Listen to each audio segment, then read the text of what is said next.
America से रूस पर मिसाइल हमले की इजाजत मिलने पर ज़ेलेंस्की का बड़ा बयान आया है। हमले शब्दों से नहीं किए जाते, ये कहना है ज़ेलेंस्की का। ऐसी चीजों की घोषणा नहीं की जाती, ये कहना है ज़ेलेंस्की का। मिसाइलें खुद बोलेंगी।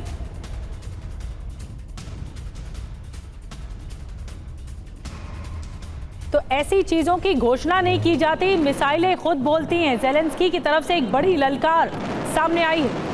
पुतिन वर्सेस ज़ेलेंस्की, मिसाइलें खुद बोलेंगी, इस तरह की ललकार ज़ेलेंस्की की ओर से सामने आई है।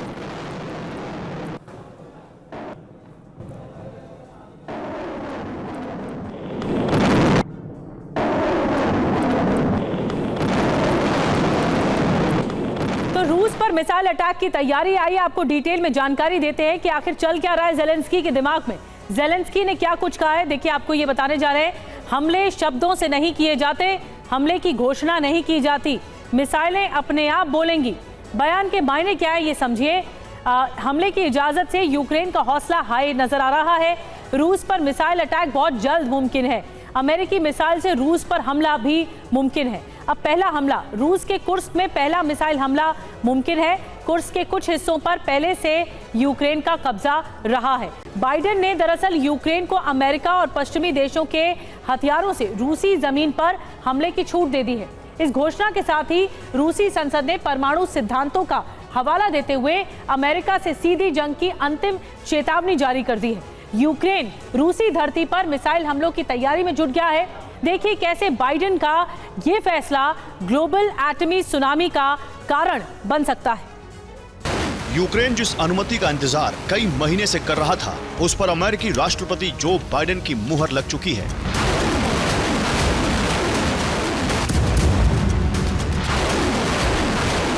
रिपोर्ट है कि राष्ट्रपति जो बाइडेन ने यूक्रेन को रूसी धरती पर अमेरिकी हथियारों से हमले की मंजूरी दे दी है।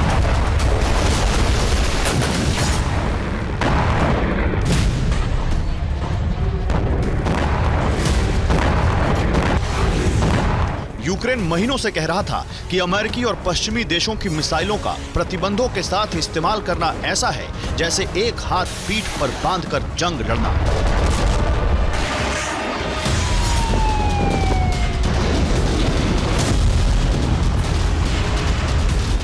अब यूक्रेन के हाथ खोल दिए गए हैं।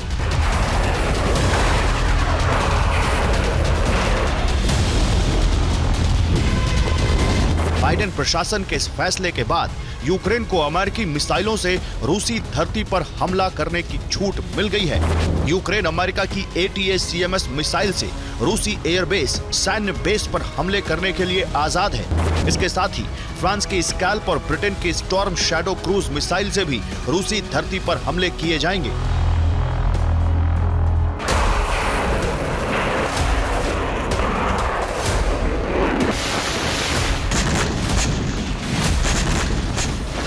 अभी तक यूक्रेन इन मिसाइलों का इस्तेमाल ईस्टर्न फ्रंट लाइन तक कर रहा था, यानी यूक्रेनी धरती पर बनाए रूसी मोर्चों पर इन मिसाइलों से हमले किए जा रहे थे।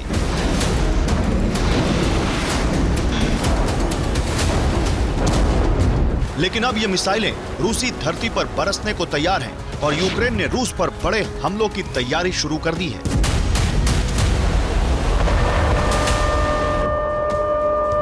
अमेरिकी राष्ट्रपति जो बाइडेन के इस फैसले को तीसरे विश्व युद्ध का मैनहट्टन प्रोजेक्ट कहा जा रहा है। अमेरिका का मैनहट्टन प्रोजेक्ट ही दूसरे विश्व युद्ध को विनाश तक ले गया था और बाइडेन के फैसले की तुलना उसी से की जा रही है। अमेरिका ने 13 अगस्त 1942 को मैनहट्टन प्रोजेक्ट की शुरुआत की। इसी प्रोजेक्ट के तहत धरती का पहला परमाणु बम बनाया गया। इसके बाद 6 अगस्त 1945 को हिरोशिमा और नागासाकी पर परमाणु बम गिराए गए।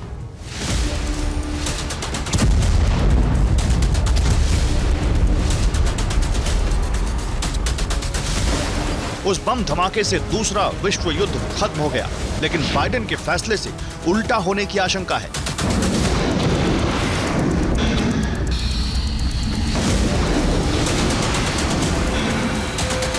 अगर रूसी धरती पर धमाके हुए तो पुतिन तीसरे विश्व युद्ध का बिगुल बजा सकते हैं।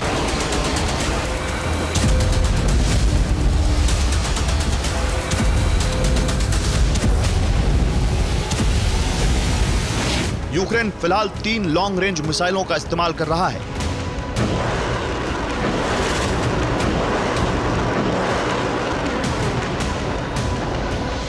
अमेरिका से मिली ATACMS यानी आर्मी टैक्टिकल मिसाइल सिस्टम की रेंज 300 किलोमीटर तक है। इसके साथ फ्रांस से मिली स्कैल्प क्रूज मिसाइल की रेंज भी 300 किलोमीटर है। ब्रिटेन से मिली क्रूज मिसाइल स्टॉर्म शैडो की रेंज भी इन दोनों मिसाइलों जितनी है।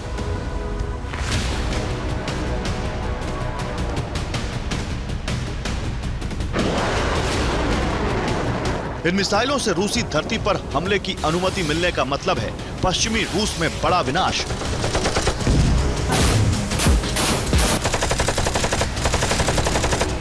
क्योंकि रूस के बहुत से बेस और एयरबेस सहित कई हथियार गोदाम यूक्रेन की रेंज में आ रहे हैं।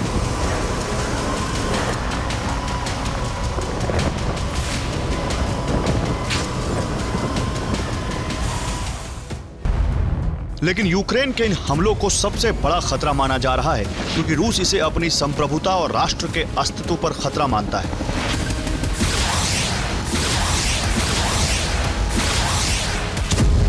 सितंबर के महीने में रूस के राष्ट्रपति व्लादिमीर पुतिन ने कहा था कि अगर रूसी धरती पर पश्चिमी देशों के हथियारों से हमले होते हैं तो इसे अमेरिका रूस की सीधी जंग माना जाएगा। ऐसी स्थिति में रूस अपनी संपूर्ण शक्ति का प्रयोग करने पर विचार करेगा।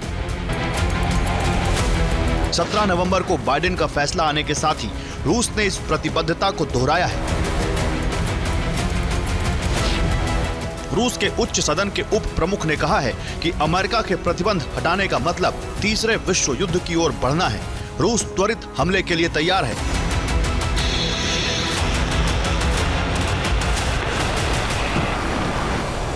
बाइडेन की सत्ता के पास 60 दिन का वक्त बचा है और विदाई से पहले बाइडेन के इस फैसले को अधीरता के तौर पर देखा जा रहा है।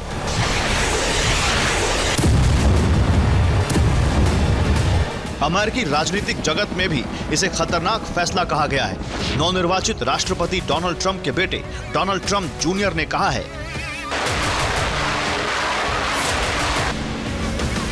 कि अमेरिका का मिलिट्री इंडस्ट्रियल कॉम्प्लेक्स मेरे पिता की वापसी से पहले तीसरा विश्व युद्ध सुनिश्चित करना चाहता है। अमेरिका के नेता नहीं चाहते कि मेरे पिता शांति स्थापना करके मानव सभ्यता को सुरक्षा दे।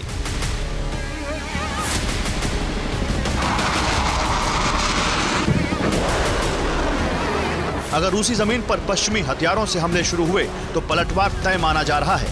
यूरोप में रूस के पहले 2 टारगेट फ्रांस और ब्रिटेन बन सकते हैं। रूस के नॉर्थ सी फ्लीट की 3 सबमरीन इस वक्त फ्रांस और ब्रिटेन के पास मौजूद हैं। ये हाइपरसोनिक परमाणु मिसाइलों के साथ गश्त लगा रही हैं और रूस पर हमले होते ही पुतिन न्यूक्लियर कोड रिलीज कर सकते हैं।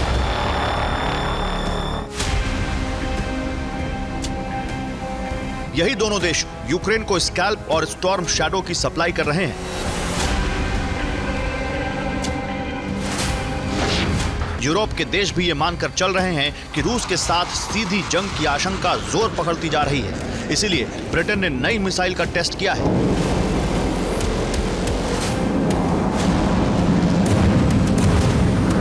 ब्रिटेन ने नई cutting edge cruise missile Spear का टेस्ट किया है। इसे स्वीडन में यूरो फाइटर टाइफून से दागा गया। मिसाइल ने 100 किलोमीटर दूर टारगेट पर सटीक हमला किया।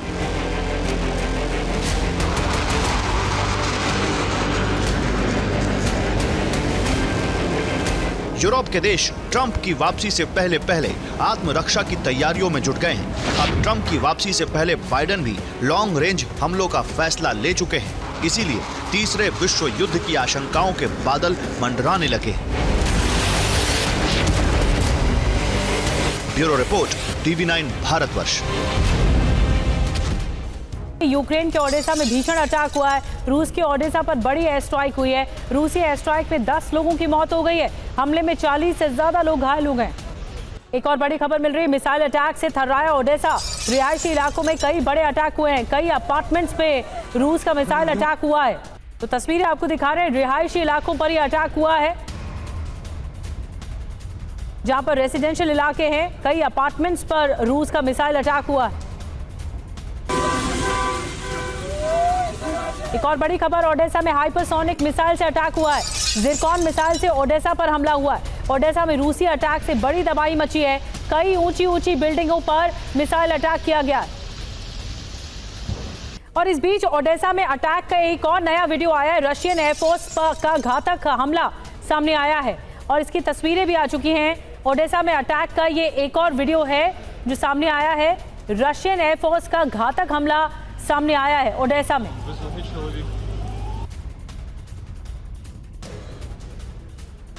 और इस बीच आपको बताते हैं कि ओडेसा में जो रूसी विध्वंस हो रहा है वो किस तरह से हो रहा है, क्या डिटेल में खबर मिल रही है। रूस के ओडेसा में बड़ी एयर स्ट्राइक हुई है। रूसी एयरफोर्स का सीरियल अटैक हमले में ओडेसा में भारी नुकसान की खबर है। अब हम आपको बताने जा रहे हैं कि कहां ये अटैक हुआ है। रिहायशी इलाके, अपार्टमेंट जहां पर अटैक हुआ है, ऊंची इमारतें जहां पर अटैक हुआ है, यूनिवर्सिटी में अटैक हुआ है और इसके अलावा जो एडमिनिस्ट्रेटिव बिल्डिंग है वहां पर अटैक किया गया है। ओडेसा पोर्ट पर अटैक किया गया। ये देखिए, अब हम आपको और डिटेल में जानकारी देते हैं। ये सीरियल अटैक रहे और ओडेसा को निशाना बनाया गया। ओडेसा पोर्ट का इलाका है। कहां अटैक हुआ है एक बार फिर से देखिए। यूनिवर्सिटी बिल्डिंग, एडमिनिस्ट्रेटिव बिल्डिंग, यहाँ अटैक हुआ है। ओडेसा पोर्ट में अटैक किया गया है। इसके अलावा 10 से ज़्यादा मौतें हो चुकी हैं। इतनी ज़्यादा तबाही, 40 से ज़्यादा घायल हुए हैं। कई अपार्टमेंट्स जो हैं वो भी तबाह हो गए हैं। तो ये रूसी विध्वंस है जो कि ओडेसा में देखने को मिला है। रूस की एयरफोर्स ने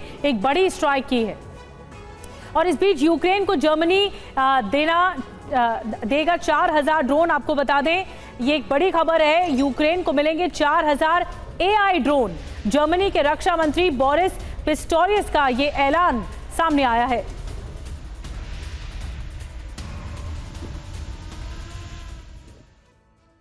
और इस बीच एक और बड़ी बात आपको बता दें, जर्मनी का AI ड्रोन रूस पर क्या विनाशक हमला, और आपको इसके बारे में बताते हैं। खबर देखिए पहले क्या है, जानिए। जर्मनी यूक्रेन को देगा 4000 घातक ड्रोन। यूक्रेन को मिलेंगे AI निर्देशित कैमिकाज़ी ड्रोन। जर्मनी के रक्षा मंत्री बोरिस पिस्टोरियस का ये ऐलान सामने आया है। AI ड्रोन की ताकत समझिए, जाम नहीं किया जा सकता, इसे अक्षम नहीं किया जा सकता। रेंज जो है 30 से 40 किलोमीटर है। अंदरूनी इलाकों में जाने की इसकी क्षमता है। ड्रोन से कमांड पोस्ट पर हमला हो सकता है।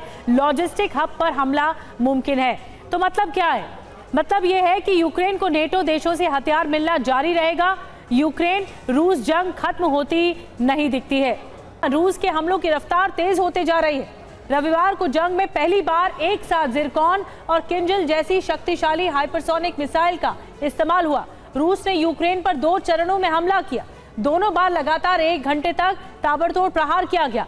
हमले की रफ्तार इतनी तेज थी कि यूक्रेन में एयर डिफेंस नाकाम हो गए और कई इलाकों में धमाके होने शुरू हो गए। जिरकॉन जैसी ताकतवर हाइपरसोनिक मिसाइल, एयर डिफेंस को नाकाम करने वाली किंजल हाइपरसोनिक मिसाइल, यूक्रेन की राजधानी कीव से लेकर कई बड़े शहरों को निशाना बनाया गया। शनिवार की देर रात से रविवार तक यूक्रेन पर रूस का बहुत बड़ा हमला हुआ। ऐसा हमला कि मिसाइलों की गिनती मुश्किल हो गई। इतना घातक हमला कि पूरा यूक्रेन शेल्टर्स में दुबक गया। इतना बड़ा हमला कि एयर डिफेंस नाकाफी हो गए। इतने लोकेशन पर एक साथ अटैक कि पूरा यूक्रेन धमाकों से सहम गया।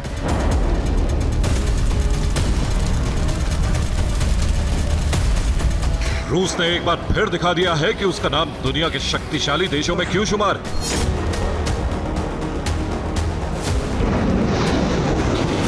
रूस ने यह भी दिखा दिया है कि इतनी लंबी जंग के बाद भी रूस की क्या कुव्वत है और रूस क्या कर सकता है। इस हमले का पूरा ब्यौरा सुनकर आप चौंक जाएंगे। आपको यूक्रेन की मौजूदा हालात का बखूबी अंदाजा हो जाएगा।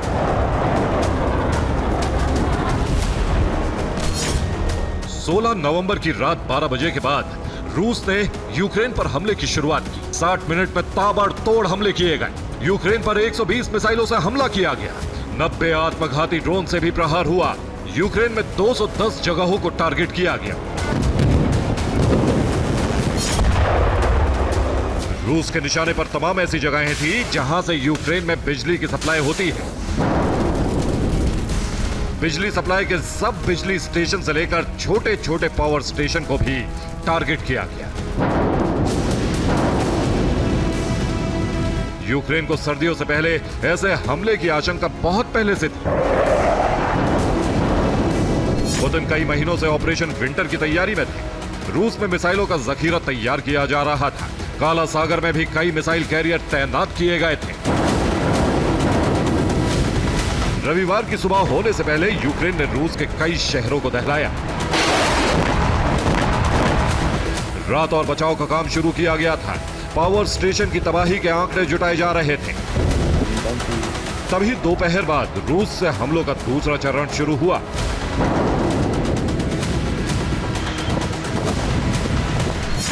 सत्रह नवंबर दोपहर 12 बजे के बाद यूक्रेन पर ताबड़तोड़ हमलों की दोबारा शुरुआत हुई।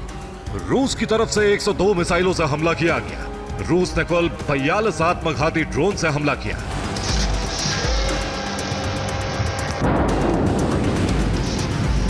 हवाई हमले के इस तूफान से साबित हो गया है कि पुतिन ने यूक्रेन को भस्म करने का मिशन शुरू कर दिया है और आने वाले दिन इससे भी बड़ी तबाही लेकर आ सकते हैं। इस हमले के दौरान यूक्रेन ने F-16 का इस्तेमाल किया। F-16 से रूसी मिसाइलों को गिराने की कोशिश की गई।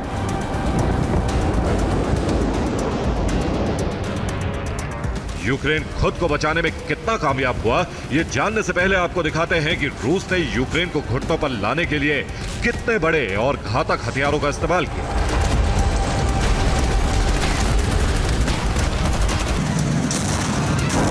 यूक्रेन की राजधानी कीव की सुरक्षा में कई पेट्रियट एयर डिफेंस सिस्टम तैनात हैं।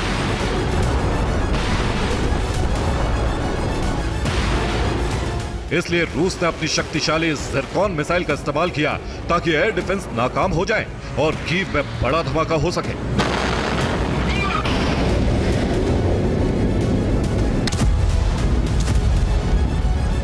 लेकिन यूक्रेन का दावा है कि रूसी ज़िरकॉन मिसाइल को हवा में नष्ट कर दिया गया। क्रीमिया से ज़िरकॉन मिसाइल लॉन्च की गई थी। यूक्रेन ने किंजल को भी एयर डिफेंस से गिराने का दावा किया है।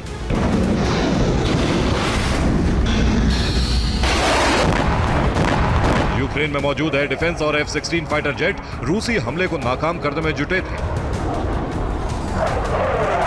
लेकिन यह इतना बड़ा हमला था कि यूक्रेन का पूरा सुरक्षा तंत्र कमजोर साबित हुआ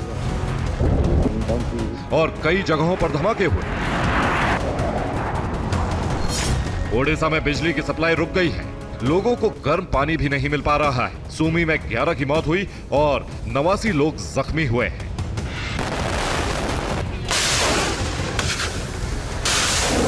यूक्रेन को कितना नुकसान हुआ है इसकी पूरी जानकारी नहीं आई है, लेकिन अंदेशा है कि बर्फबारी में यूक्रेन के लोगों की मुश्किलें बढ़ने वाली हैं।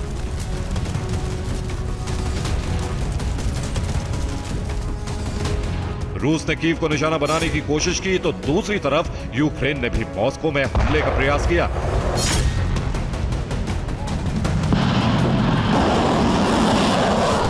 रिपोर्ट्स के मुताबिक मॉस्को के बाहरी इलाकों में 2 ड्रोन गिराए गए।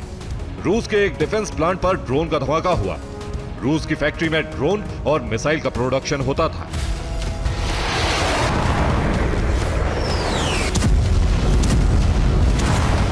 रूस के जबरदस्त प्रहार से सिर्फ यूक्रेन ही नहीं बल्कि पोलैंड और रोमानिया में भी दहशत मच गई।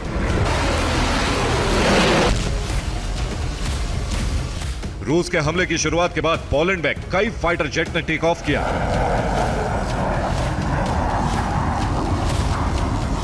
एयर डिफेंस को भी सतर्क रखा गया। हालांकि रूस की एक भी मिसाइल या ड्रोन यूक्रेन की सीमा के बाहर नहीं गया।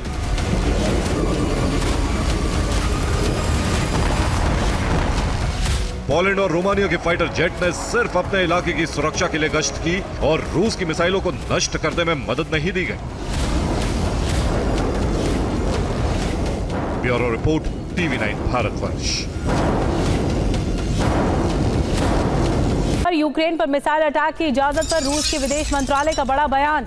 पुतिन की बात को याद रखें, पश्चिमी देश विदेश मंत्रालय का कहना है पुतिन ने दी थी एटमी हमले की धमकी।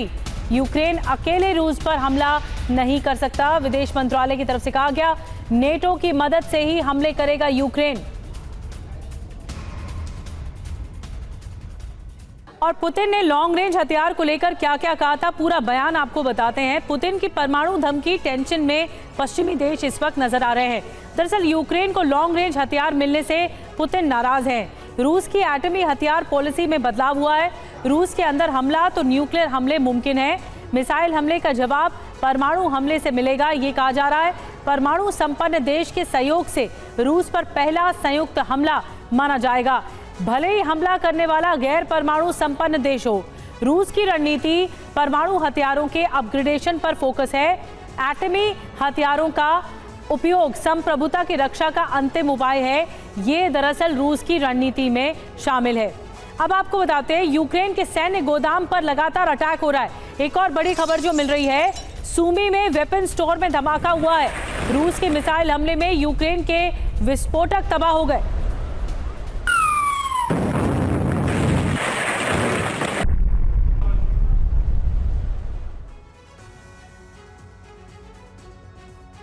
और आइए अब आपको बताते हैं कि कुर्स्क में नॉर्थ कोरिया के सैनिकों के होने पर अमेरिका ने क्या कुछ कहा है।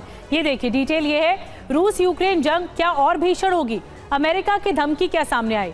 नॉर्थ कोरियाई सैनिकों का रूस जाना सही नहीं है, अपने सैनिकों को वापस बुलाए नॉर्थ कोरिया। किम जोंग के कदम से क्षेत्र में तनाव बढ़ेगा, रूस यूक्रेन जंग का दायरा भी बढ़ सकता है, ये धमकी दी जा रही है अमेरिका की तरफ से। अब किम के सैनिकों की तैनाती कैसे हुई है? रूस सैनिकों के कपड़े में नॉर्थ कोरियाई सैनिक, कुर्स्क बॉर्डर पर तैनात नॉर्थ कोरियाई सैनिक और यूक्रेनी सैनिकों के खिलाफ नॉर्थ कोरियाई सैनिक जंग लड़ रहे हैं। 10,000 से ज्यादा सैनिक रूस में इस वक्त मौजूद हैं। अब खतरा क्या है, ये भी जान लीजिए। सैनिकों की तैनाती के मुद्दे से तनाव बढ़ सकता है। रूस को लेकर अमेरिका कड़े रुख अपना सकता है। किम जोंग अमेरिका से सीधी जंग तो नहीं लड़ सकता, लेकिन रूस के जरिए किम ने इंतकाम का रास्ता जरूर ढूंढ लिया है। अमेरिका को मुंहतोड़ जवाब देने के लिए किम ने रूस में अपने 1 लाख सैनिकों को भेजने का ऐलान कर दिया है। किम नाराज है इसीलिए क्योंकि अमेरिका ने रूस में लॉन्ग रेंज मिसाइलों से हमले की छूट दे दी है। अब ये छूट उन्हीं इलाकों के लिए है जहां किम के सैनिक तैनात हैं। और इधर किम जोंग अमेरिका से सीधी जंग तो नहीं लड़ सकता, लेकिन रूस के जरिए किम ने इंतकाम का रास्ता जरूर ढूंढ लिया है। अमेरिका को मुंहतोड़ जवाब देने के लिए किम ने रूस में अपने 1 लाख सैनिकों को भेजने का ऐलान कर दिया है। अमेरिका से किम जोंग का नया इंतकाम। सीधी जंग भले ही ना हो, लेकिन अमेरिका के खिलाफ इनडायरेक्ट युद्ध को किम जोंग और तेज करने वाले हैं। किम जोंग ने ऐलान कर दिया है कि अब रूस में नॉर्थ कोरिया की सेना की संख्या हजारों में नहीं बल्कि लाखों में होगी।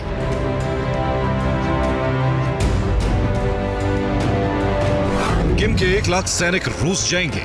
सैनिकों को युद्ध की तैयारी का आदेश दिया गया है। सैनिकों ने रूस जाने की तैयारी शुरू कर दी है।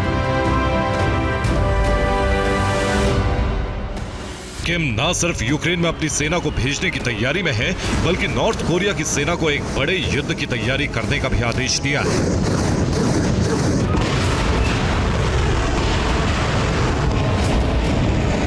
किम जोंग ने अमेरिका और पश्चिमी देशों से यूक्रेन को मिल रही मदद पर भी सवाल उठाया है। किम के गुस्से की वजह है रूस में उनके सैनिकों पर अमेरिकी हथियारों से हमला। रिपोर्ट के मुताबिक अमेरिका ने यूक्रेन को लॉन्ग रेंज मिसाइलों से हमले की इजाजत दी है। ये इजाजत कुर्स्क चीना इलाके के लिए दी गई है। नॉर्थ कोरिया की सेना इसी इलाके में तैनात है।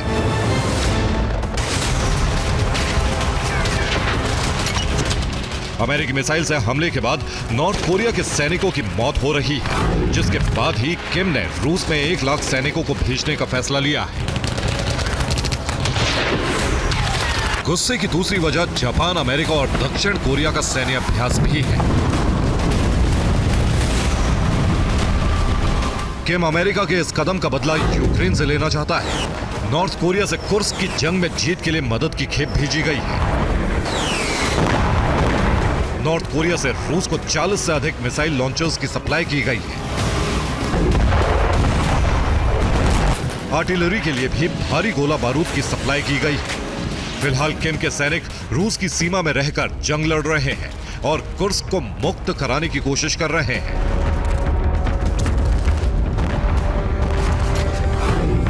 लेकिन नॉर्थ कोरिया से 1 लाख सैनिक आने के बाद नॉर्थ कोरियाई सैनिक यूक्रेन में घुसकर भी हमले करेंगे। Bureau report, TV9 Bharatvarsh. Hezbollah का उत्तरी इजराइल के शफरम शहर पर जवाबी हमला हुआ है। हिजबुल्लाह के हमले में एक महिला की मौत हो गई है, 17 घायल हुए हैं। हमले में 3 मंजिला इमारत में आग लग गई। एक और बड़ी खबर आपको बता दें, तेल अवीव के पास हिजबुल्लाह के हमले का एक और वीडियो सामने आया है। रिहायशी इलाके में मिसाइल गिरने के बाद धमाका हो गया है। कई मिसाइलों को हवा में ही ध्वस्त करने का इजराइल ने दावा किया है। हिजबुल्लाह के हमले में 17 से ज्यादा लोग घायल हो गए।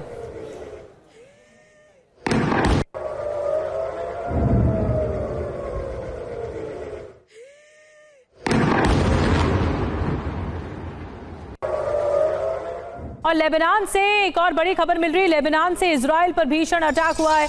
रमत गन पर हिजबुल्लाह का मिसाइल अटैक हुआ है। मिलिट्री ठिकानों को टारगेट किया गया। और आपको बता दें कि बेरूत में, जी हां, बेरूत में इजराइल के विध्वंसक हमले के बाद हिजबुल्लाह ने जो जवाबी हमला किया उसमें तेल अवीव के पास रामत गान में भारी नुकसान हुआ है। आपको 3 तस्वीरें दिखा रहे हैं एक साथ। हिजबुल्लाह के हमले के बाद यहां पर किस तरह की तबाही मची है। इस हमले पर इजराइल ने कहा है कि वो अपने नागरिकों की सुरक्षा के लिए और पुख्ता इंतजाम करेंगे। हमास के नेताओं को लेकर नेटो में तनाव है। हमास नेताओं को शरण देने पर तुर्की को अमेरिका ने धमकी दे दी है। कतर छोड़ हमास के कुछ नेता तुर्की में शरण उन्होंने ली है। अरब राजनयिक के हवाले से शरण देने की बात सामने आई है।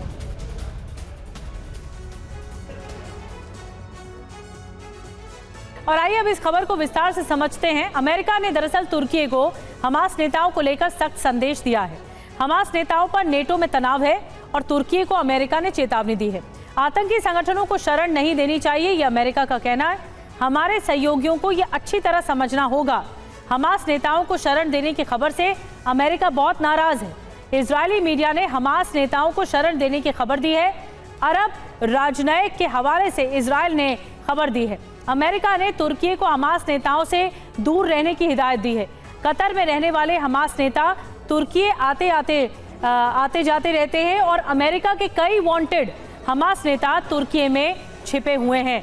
तो ये हो रहा है, इसीलिए अमेरिका धमकी भी दे रहा है। अब गाजा में संघर्ष ने इजराइल को उस राह पर खड़ा कर दिया है जहां से उसे 2 दिशाओं में चलने का विकल्प मिलता है।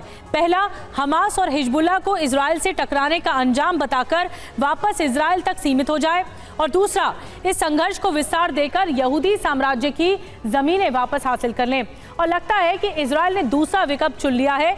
ऐसा इसलिए कहा जा सकता है क्योंकि प्रधानमंत्री नेतन्याहू ने लेबनान में ऑपरेशन का नया प्लान एक्टिव कर दिया है।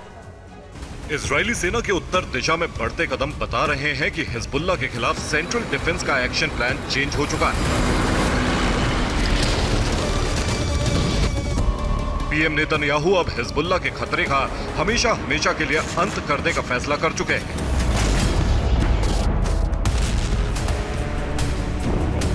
टारगेट बदलकर रणनीतिक परिवर्तन किया जा चुका है और अब इस फैसले में किसी भी तरह के बदलाव की गुंजाइश नहीं है।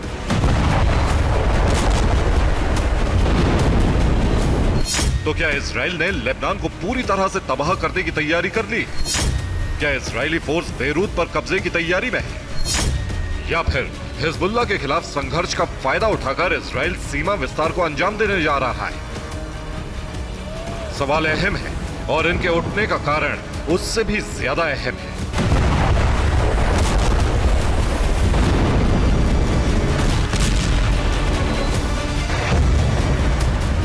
कारण यह है कि लेबनान में तबाही मचाने वाले आईडीएफ के जवान हिजबुल्लाह को सबसे बड़ा नुकसान पहुंचाकर इजराइल वापसी के रास्ते पर ही थे कि अचानक उन्हें अपनी यात्रा को विराम देकर वापस लेबनान में युद्ध लड़ने के आदेश दिए गए।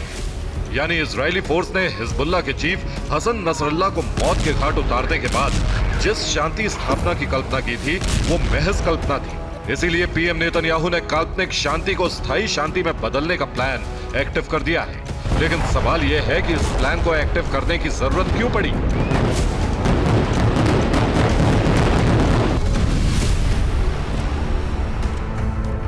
लेबनान में ऑपरेशन करने वाली इजरायली फोर्स को आदेश मिले हैं कि वो ना तो अपनी पोजीशन छोड़े और ना ही संघर्ष को विराम दे, बल्कि वो लेबनान के दक्षिणी हिस्से को अपने कब्जे में ले और ऑपरेशन जारी रखते हुए इजरायल की मौजूदा सीमा को विस्तार दे, जिसमें उनकी मदद के लिए दूसरी टीम भी जल्द पहुंचने वाली है। प्रश्न अब भी यही है कि हसन नसरल्ला की मौत के बाद कमजोर पड़े हिजबुल्लाह के खिलाफ ऐसी कार्रवाई की इजरायल को जरूरत क्यों है।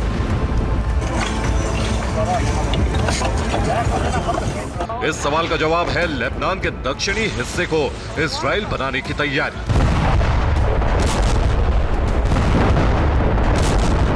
और यह फैसला इजरायल ने यहूदी साम्राज्य की पुनर्स्थापना का हवाला देते हुए लिया।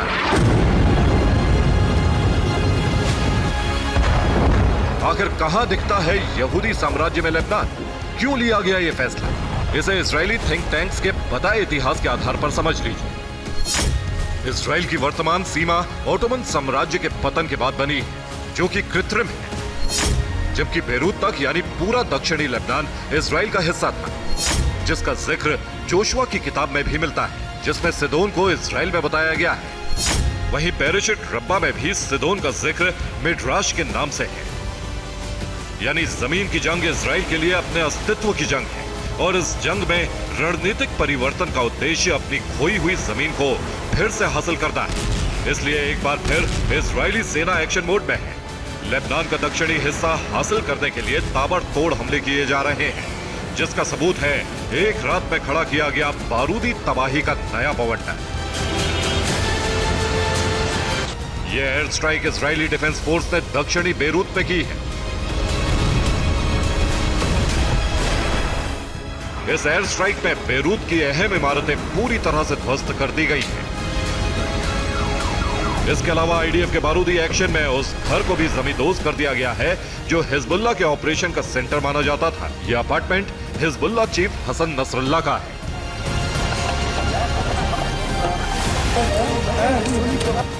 लेकिन सवाल यह है कि आखिर इजरायल का दक्षिणी लेबनान पर कब्जे का प्लान क्या है?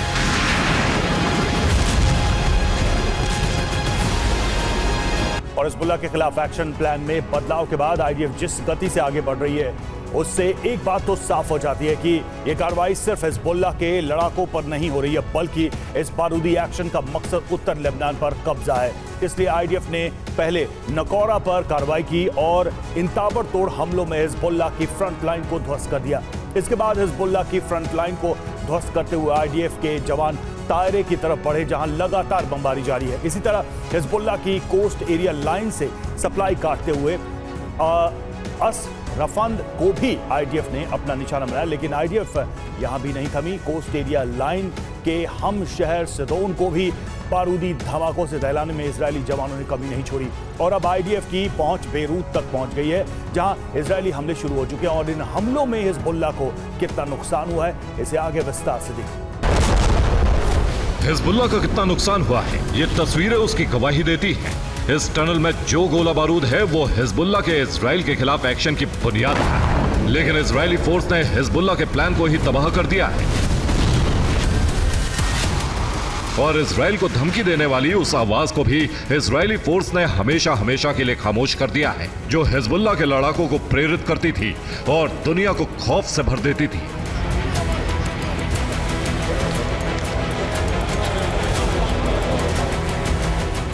यानी सेंट्रल डिफेंस डिपार्टमेंट से आदेश मिलते ही न सिर्फ आईडीएफ के जवानों ने इजरायल लौटने का प्लान कैंसिल कर दिया, बल्कि वो दोगुनी ताकत से उस फरमान को पूरा करने की दिशा में चल पड़े हैं, जो इजरायल की सीमा विस्तार के लिए एक्टिव है। और इसका सबूत है ये तबाही। महाराष्ट्र की बात करें तो नोटकांड के बाद सफाई में विनोद तावड़े ने क्या कुछ कहा है, अब आपको हम ये सुनवाने वाले। विनोद तावड़े पर एफआईआर दर्ज हो गई है, ये इस वक्त की बड़ी खबर आपको बताते हैं। चुनाव आयोग ने विनोद तावड़े पर एफआईआर दर्ज कराई है और विनोद तावड़े पर एफआईआर दर्ज हो गई है। मुश्किलें बढ़ सकती हैं इस पूरे मामले पर, क्योंकि आरोप लगाया गया कि विनोद तावड़े ने वोट के बदले में पैसे दिए हैं और इस पूरे मामले पर हंगामा भी बहुत हुआ। अब इस मामले पर एफआईआर दर्ज हो गई। पैसे बांटने का आरोप लगाया गया। संजय राउत की ओर से भी कहा गया कि इस पूरे मामले पर बीजेपी बहुत कुछ छुपा रही है और पैसे बांटने का आरोप लगाया गया। विनोद तावड़े ने क्या कुछ कहा इस हंगामे के बाद, आपको सुनवाते हैं। नालासोपारा विधानसभा चुनाव क्षेत्र में कार्यकर्ताओं की बैठक चल रही थी। वहां पर चुनाव के दिन की जो आचार संहिता होती है कि जो वोटिंग मशीन है उस पर सील कैसे लगना है, सील आखिर में कैसे होना है, ऑब्जेक्शन अगर लेना है तो क्या करना होता है, ऐसी जो हम 12 बातें बताते हैं वो बताने के लिए मैं पहुंच जाता हूँ। सामने वाला जो पार्टी हमारे मित्र पक्ष है, इधर अप्पा ठाकुर जी है या क्षिति है, उनके कार्यकर्ताओं को लगा के हम पैसे बांट रहे हैं। तो चुनाव आयोग उसकी इंक्वायरी करे, पुलिस इंक्वायरी करे, सीसीटीवी फुटेज ले ले, तो उसमें वास्तव जो है, मैं तो 40 साल से पार्टी में हूँ, अप्पा ठाकुर मुझे जानते हैं, क्षिति मुझे जानते हैं, सब पार्टी जानती है, तो जो वास्तव है वो सबको पता है। और फिर भी चुनाव आयोग ने निष्पक्ष इंक्वायरी करनी चाहिए, ऐसा मेरा भी आग्रह है। तो आप विनोद तावड़े को सुन रहे थे, उन्होंने सफाई दी इस पूरे मामले पर। और मुंबई नोटकांड पर कांग्रेस का बयान भी आ गया है। विनोद तावड़े पैसे बांटने के लिए आए थे, ये सुप्रिया श्रीनेत का कहना है। बैग में मिली डायरी में 15 करोड़ की डिटेल्स भी हैं, ये सुप्रिया श्रीनेत कह रही हैं। बैग से 5 करोड़ की नकदी भी बरामद हुई। मुंबई के विरार पूर्वी के इलाके में उनको लोगों ने धर दबोचा। वो खुलेआम पैसा बांटने के लिए आए थे। उनके पास से एक काले रंग का बैग बरामद हुआ है। ये सब मैं जो आप लोग टीवी चैनल पर चला रहे हैं उस रिपोर्ट के बेसिस पे बता रही हूं। उस काले रंग के बैग के अंदर एक डायरी है, डायरी में 15 करोड़ का विवरण है और उसके साथ साथ 5 करोड़ नगद उनके पास से बरामद हुए हैं। यह पैसा चुनाव के महज कुछ घंटों पहले क्यों बांटा जा रहा है, क्यों लेकर आए हैं, यह एक सवाल है। लेकिन उससे बड़ा सवाल यह है कि कानून और नियम यह कहता है कि चुनाव प्रचार थम जाने के बाद 18 नवंबर शाम 5 बजे चुनाव प्रचार थम गया। चुनाव प्रचार थम जाने के बाद कोई भी किसी और चुनावी इलाके में नहीं रह सकता है। विनोद तावड़े बीजेपी के राष्ट्रीय महासचिव विरार पूर्वी के एक होटल में क्या कर रहे थे? और राजीव हमारे साथ और ज्यादा जानकारी के साथ जुड़ गए हैं। राजीव, इस मामले में विनोद तावड़े पर एफआईआर दर्ज हुई है। सुप्रिया श्रीनेत जरूर कुछ पलटवार कर रही हैं, लेकिन एफआईआर में क्या कुछ लिखा गया है, क्या आरोप लगाया गया है? देखिए, सबसे पहले तो इस बात की कंफर्मेशन वसई विरार के पुलिस कमिश्नर मधुकर पांडे ने की कि एफआईआर दर्ज हुई है, बयान लिया गया है, उस बयान के आधार पर एफआईआर दर्ज की गई है।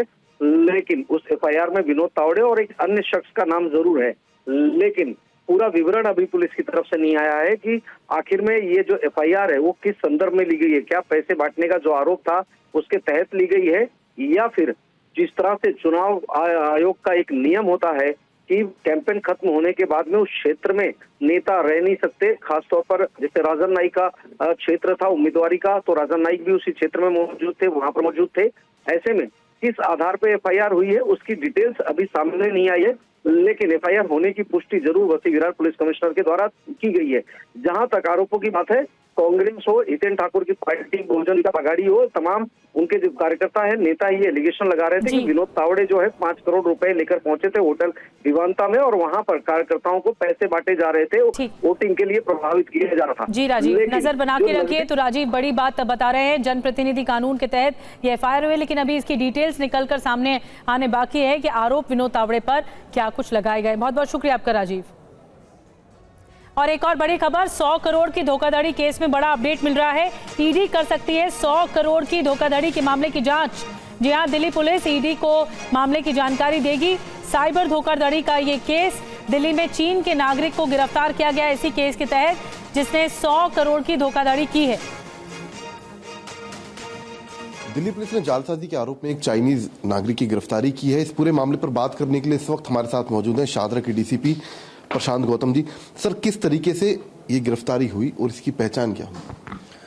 हमारे पास जुलाई महीने में कंप्लेंट आई थी शाहदरा डिस्ट्रिक्ट के अंदर, जहां पे कंप्लेनेंट ने ये कहा था कि उसको इन्वेस्टमेंट के नाम पे, शेयर ट्रेडिंग इन्वेस्टमेंट के नाम पर उससे करीब 43 लाख की ठगी कर ली गई है। हमने इसमें तुरंत केस दर्ज किया, उसकी जांच करी। जांच करने के बाद हमने ये पाया कि इस चीटिंग में जो व्यक्ति एक इन्वॉल्व है वो एक चाइनीज़ नेशनल है जिसका नाम फैंग चेनजिन है। वो इसमें इन्वॉल्व है, उसको हमने इस केस में पकड़ा और अब आगे की जांच हमारी इसमें आगे चल रही है। सर, स्टॉक मार्केट में पैसे लगवाते थे क्या, कि मॉडस ऑपरेंडी क्या रहा है इनका? मोडस ऑपरेंडी आजकल इन्वेस्टमेंट के नाम पर इस तरीके की, खास तौर से शेयर मार्केट में इन्वेस्टमेंट के नाम की बहुत ज़्यादा ठगी चल रही है। बुरा नहीं है शेयर मार्केट में इन्वेस्टमेंट करना, मैं पब्लिक को ये बताना चाहता हूँ, बट जो भी एस्टैब्लिश्ड कंपनीज हैं या फिर एस्टैब्लिश्ड एप्लीकेशंस हैं उनके थ्रू ही आप इन्वेस्ट करें। इस पर्टिकुलर केस में इस व्यक्ति को व्हाट्सएप ग्रुप में ऐड किया गया, उस व्हाट्सएप ग्रुप में ऑलरेडी कुछ लोग एडिट थे प्रोबेबली। तो खबर है कि ईडी इस मामले में जांच आगे बढ़ा सकती है।